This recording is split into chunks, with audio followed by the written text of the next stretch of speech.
You know what always cheers me up? Rolled up aces over kings. Check raising stupid tourists and taking huge pots off of them. Playing all-night high-limit hold'em at the Taj. Stacks and towers of checks I can't even see over. And thrive loud with Lou Diamond. Get ready to thrive loud with Lou Diamond. Welcome, everyone, to another episode of Thrive Loud, connecting you to the most inspiring and amazing people that are thriving each and every day.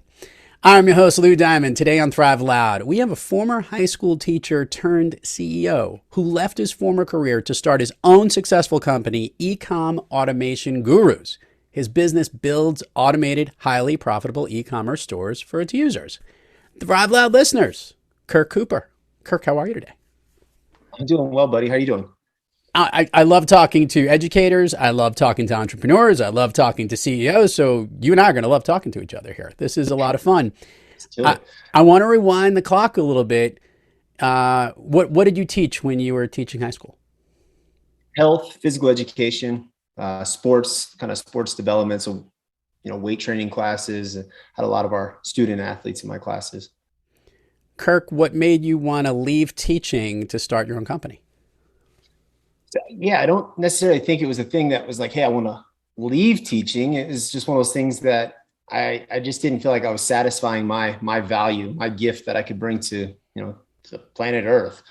It didn't matter, if I was the world's greatest teacher or coach. I was being paid what they said I was going to be paid, and it just never really sat well with me. So it's kind of something. I've always been an entrepreneur on the side. Always had side hustles, small businesses, and with EAG, I just found something that stuck, grew, and just really blossomed into an opportunity to do this full time and help people. So tell the listeners a little bit more about what Ecom Automation Gurus, EAG, is all about.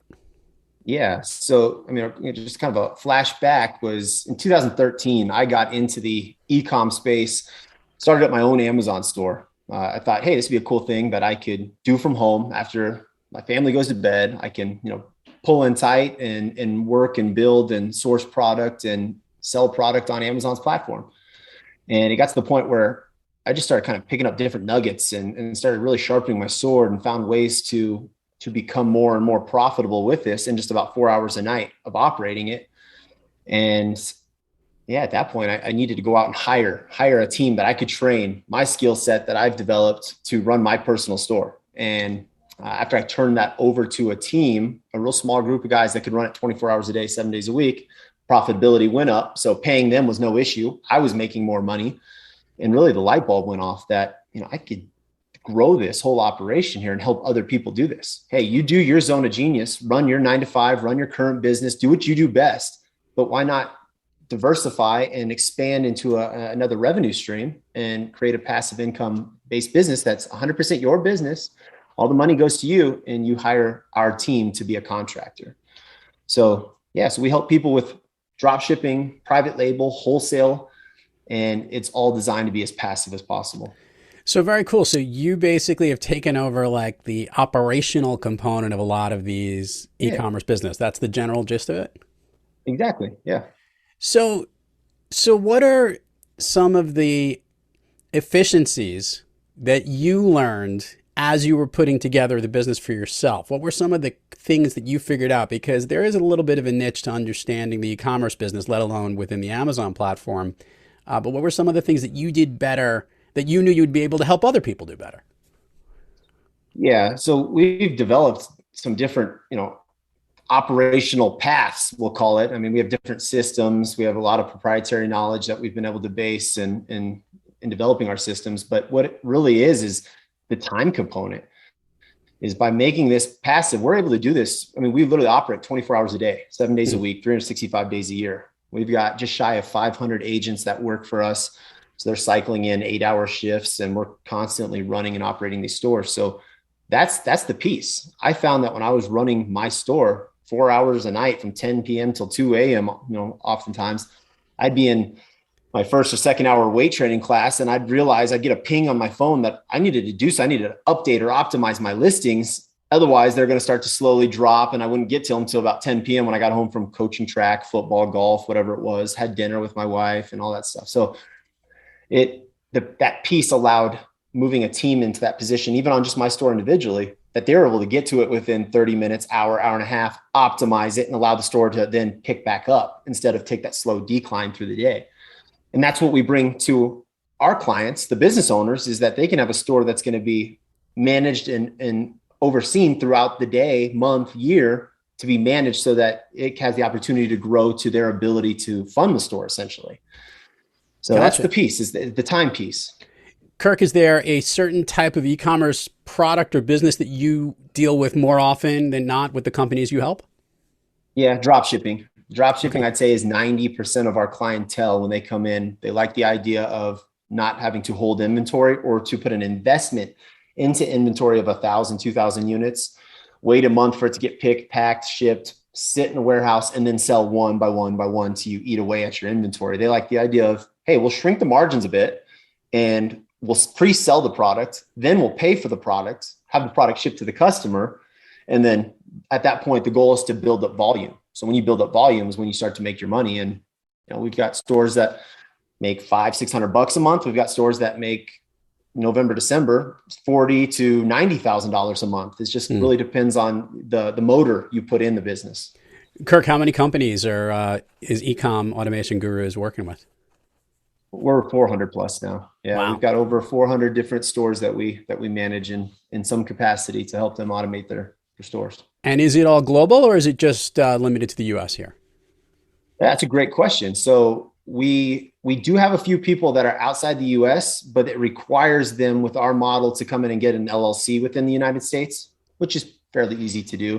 We got a handful of clients in Canada, but I'd say 95% of them are in the United States. Do you still have your original e-commerce business open and running and doing products right now? If you would have asked me that 4 or 5 months ago, the answer would have been yes. I just sold actually my first 3, which was the coolest experience ever, because now I can kind of speak on that to our clients, is that they're digital assets. Like, hey, I built them up and it was such a weight coming off my chest because it allows me to reinvest my time instead of looking at my 3 stores from time to time. Now that time is reinvested back into our client stores. I reinvested into my family and my friends who have stores. So I was able to sell all 3 of them to an investor and start over again, which is cool. Start over and do that same process again and have the opportunity to sell them, down the road in 5-6 years. It'd be cool. I love asking entrepreneurs this question, and I'm curious to know where this goes. And obviously, to somebody that was a teacher, you're probably a student of this process, whether you know it or not. Yeah.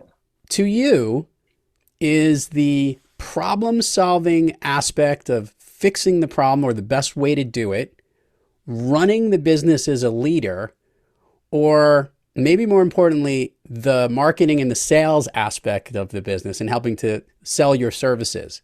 Which one of those hats do you like wearing the most? That's a phenomenal question. And this is in my, I have a book coming out here, but in my book, I established that about 20% of whatever I can put, or 20% of my business's success is going to come from what I bring to the table. And I think it is the leadership role, being able to facilitate. I'm an innovator, being able to innovate and facilitate and bring people together to get the most out of them. Because I know that there's people that are better at me in many different aspects of this business. And I put those people into those, those positions to thrive, to be successful, because their success is going to help our client's success. And in turn is going to help my success, and then come back to them and their success within growing. So delegating it in a very leadership, positioned, approach is huge. I mean, it's huge and monumental in the success we've seen in the last even couple of years. You probably didn't know this when you started EAG, but learned it along the way. And that was obviously, you created a niche and a business that you knew you were doing good at. And then you probably learned that there's others that do that line of work. Have you had a chance to learn from, see what else, or kind of check out what other companies that are doing kind of what you're doing, how they've been doing it, and figure out how to incorporate some of those lessons learned into your business? Oh, absolutely. I'd say 2018, 2019, this is before we really started marketing our stuff. So 2013 was the start. 2018, we really started opening up to bringing clients on. And in 2018, 2019, I actually became a client of somebody else that did a similar service, and learn to see exactly how they ran and operated certain things, and things that I was like, wow, I like that. And other things I'm like, wow, I couldn't afford to do that for other people in a positive stance. Like, it just wasn't productive. And that was a big piece of it. And then really today where we find it is people's marketing. I'm not a marketing genius. I'm not a that's just not my thing. It's a big part of this hiring people that are and bringing them into our team. And I have a great group that does that, but their job is to go out and look at competitors and what they do, and in a very positive way too. Like, go out and see what we like, what we don't like, what we could edit, change. How can we make our service, better? What can we bring to the table to improve it, make it more enticing? So it is a big piece to the puzzle, because the online space is ever growing and it's going to continue to grow. And especially with COVID, I think a lot of people who were on the fence took the jump. Some of them didn't, but took the jump and got into the space. And so you've got to be able to pivot.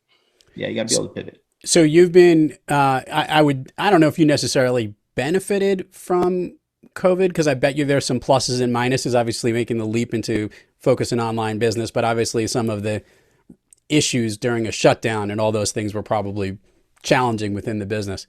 As you look forward, what are some of the lessons that you learned as a leader, that you experienced, the good things that you want to take from the experience of COVID as we move, hopefully, through it and past it, lessons that you want to bring with you and things you want to leave behind? Yeah, no, that's great. So for us, it was actually huge, and it was a blessing in the sense that we were able to help a lot of people, but then even just EAG as a business grew astronomically. People were looking at that point, understanding that, there's going to be uncertainty in this world. And this is proof of that, hey, you could get to the point where things shut down and now your income stream, your daily income stream either came to a halt in many businesses, was reduced, or, some people just completely, whether they were put, furloughed or not, just lost their jobs just because people couldn't afford to continue to employ them. So within this space, we were the type of model that people came running to, in the sense that our stores, our clients' products, people were jumping online and just buying up everything. It wasn't just toilet paper, and water bottles and all the things that we saw all over the news. It was everything. And we really saw a spike in the older generations who really weren't familiar with the online space and how to purchase on Amazon, how to purchase on Walmart.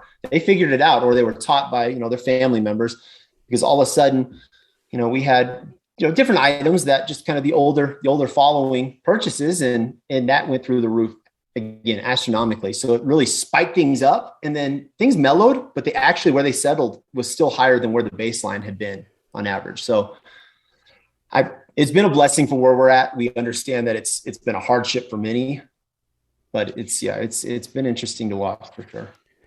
Kirk, it's interesting that you're bringing that up about the new demographic that is playing in the space that they're in. One of the clients that I actually ended up helping, the marketing language that they used was too generationally lower than the ones that they needed to go after, and they needed to literally get their message to communicate to other people.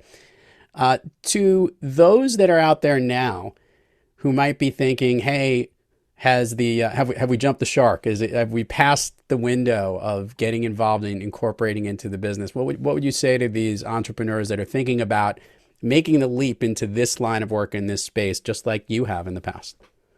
Yeah, absolutely not. It's here to stay. The e-commerce space is here to stay. How much it grows or becomes a little more stagnant. I mean, when it becomes stagnant, it's still going to be at an impressive rate.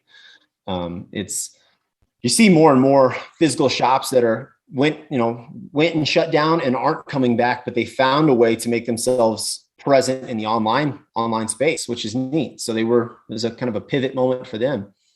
So no, if people are looking to get into it, and even if they're looking to get it in as a passive approach, there's options out there. And a big piece to it is there's people out there now. I mean, they've popped up all over the place in the last couple of years, but people who offer the same type of service, but they're just marketers. They don't know anything about the e-commerce space. They go out and try to find a company or a group to white label, private label, and just run their service. They mark it up. They just don't take care of people to the liking that we like to implement. So, you don't need to pick us, but it'd be something that we definitely can help people navigate that process. If you're looking for another income stream, there's a lot of ways to do it. The e-commerce space is cool because it's a business. It's not just an investment. It's a business. So you build that business up, build that LLC up. It's something that can, be transitioned into a family member, a child. You can pass that kind of stuff along a little easier. So we love talking shop and helping people. And if it's a great fit, that's the only way it works for us too, is it has to be a good fit for us too. So we've got guys and girls that hop on the phone and go through that discovery opportunity with people. Nice. Kirk, I love asking entrepreneurs this question. You've been thriving through your business, specifically the last few years, which has been great to see, and obviously have a successful company. But we all have days when we're not quite kicking on all cylinders. Kirk Cooper, when you're having trouble thriving, who or what practice do you seek to get yourself back on the thriving track? Yes, it's good because it happens to all of us. I come from an athletic background. So when there's some struggle or, the mojo is just not there, I need to get outside, run, lift, work out, do something that just kind of gets the hormones kind of racing again and sweat. That's my big thing. That kind of allows me to reset, because you can get there as an entrepreneur. You can get in front of this computer and just be go for days at a time. And then that's the other beautiful thing, is when you build out systems, you also can afford to step away from the computer and step away from that online presence and spend time with your family when you have, things positioned. So, but for me to reset, I like my time, me time, and that's getting out and just sweating a little, running around a little bit. It does my body good. That's for sure. My mind too. Kirk, let's do the admin part of the show. Share with the listeners all the places people can find you, websites, URLs, links. We will put it all in the show notes, but it always gets more engagement when they hear it directly from you. Yeah, absolutely. So our website for Ecom Automation Gurus is www.automationgurus.com. And you can also reach out to me on Instagram, and that's Kirk Cooper CEO. Those are going to be the two best spots there, but you can also, on our website, you can, book calls, speak to a member of our team. There's many ways to get a piece of that. And then you can also follow me on Facebook. Just type in Kirk Cooper, pops up pretty quick, if not right there on the top, and send me a friend request, and love to talk shop. Hey, that's half the battle, is just interacting with other entrepreneurs, because they turn you on to some other opportunities and you network. And that's honestly how you grow. Love it. Kirk, you ready to go down Fun Street with me here on Thrive Loud? I know you are. I could see it. You're just oozing out of the ears. Let's go. Listeners need to know he's wearing a real cool camo kind of hat, right? Like a baseball cap and camouflage, just in case he's ducking and dodging these questions. He's not. He's ready to face it right on. Can you share with the listeners, because you've had some time to think about this question, a movie that you love to rewatch, or one of your all-time favorite movies? Sandlot. Oh, a classic. I like it. And why do you love that movie so much? I don't know. It's kind of cool to see. I mean, any movie you watch, it's kind of cool to see how each time you watch it, as you progress through your own life, your adolescence to college to professional life, how you pick up different storylines and different bits and pieces of a movie. And this happens to all movies, but I just recently watched it again with my 6-year-old, 4-year-old, and 2-year-old a couple of weeks ago. And it's just like, wow, like there's parts of it you just don't pick up. And that I picked up even then that I never noticed before in the story. So it's kind of cool to see the perception of all these kids, how they rally around and kind of support each other. And they have their own little internal family in the Sandlot. But how they kind of grow, evolve, and develop, and how they think what's on the other side of that fence is a monster, but in reality, it's just a dog, just a dog that was given a bad rap. And once they got to know that, became their mascot of the Sandlot. So it's a cool story. And it's a wonderful sports movie. One of the sports apps, I think it's the Score mobile app, is doing like one of those polls, pick your all-time greatest sports movie. I actually think The Sandlot is facing off against Rocky in like the finals, which is that top, it's a little bit generationally skewed, but it's kind of sure. I also love the scene when one of the boys, I think it's the older of the two brothers, there's like the little kid who repeats everything his brother does. Yeah.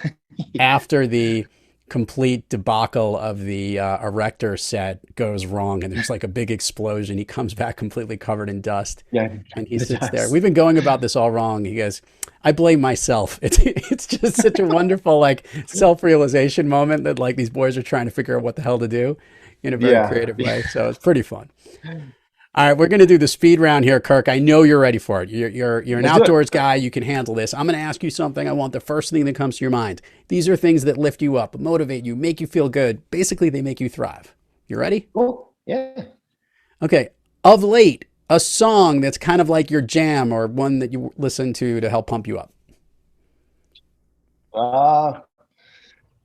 I've always liked the Dierks Bentley, What Was I Thinking? It's an older song, but it's something that I play on my phone all the time. It just kind of brings you back to some cool memories. So, yeah. Favorite food that's not a dessert? Manicotti. Ooh. Yeah. A favorite dessert? German chocolate cake. Very specific. German chocolate cake. Yeah. You got to get the coconut spread on the top too. Yeah. And every birthday for 30 plus years now. There you go. An activity you wish you did more of? I like to hunt and fish. I like to just be outdoors. So I wish it was possible to be outdoors more often, and it wasn't kind of restricted to just, hey, this weekend or this weekend of the year. I wish I could be out there more often. It's a good self-healing practice too, to kind of get away and just rough it. An activity you wish you did less of? Probably work. Get to the point where you kind of position things out and you've got it running as a well-oiled machine. And each day I get closer and closer to that, which I'm proud of. But nice. If I could snap my fingers and you could go anywhere in the world, Kirk Cooper, where are you? Oh gosh, man, I don't do a ton of traveling with little kids, but man, I don't know. Nowhere crazy. I think I'd just go to, somewhere like Hawaii or somewhere, spend some time on the beach. And just because I live in Colorado, you're landlocked. So somewhere that I don't see or experience regularly, but it doesn't need to be anything too crazy. I don't need to be on the other side of the world or anything. Just a little getaway. I like it. Kirk Cooper, EAG, Ecom Automation Gurus. Thank you so much for coming on Thrive Loud. Continued success to you, your business, and everything you got going on. And it was a pleasure to have you here on Thrive Loud today. Thanks, Lou. I appreciate it, buddy. You got it. And to all our listeners out there, thank you for joining us. And until next time, keep thriving onward and upward. And remember, be brief, be bright, be gone. Hey, you want a s'more? S'more what? No, you want a s'more. I haven't had anything yet. So how can I have some more of nothing? Shut up! You're killing me, Smalls. You've been listening to Thrive Loud with your host, Lou Diamond. Check us out on the web at thriveloud.com and follow us on Instagram, LinkedIn, Twitter, and Facebook at Thrive Loud. And check us out on the Good Pods app at Thrive Loud, where you can follow, listen, and connect directly to Lou and all of the Thrive Loud episodes. Thanks for listening.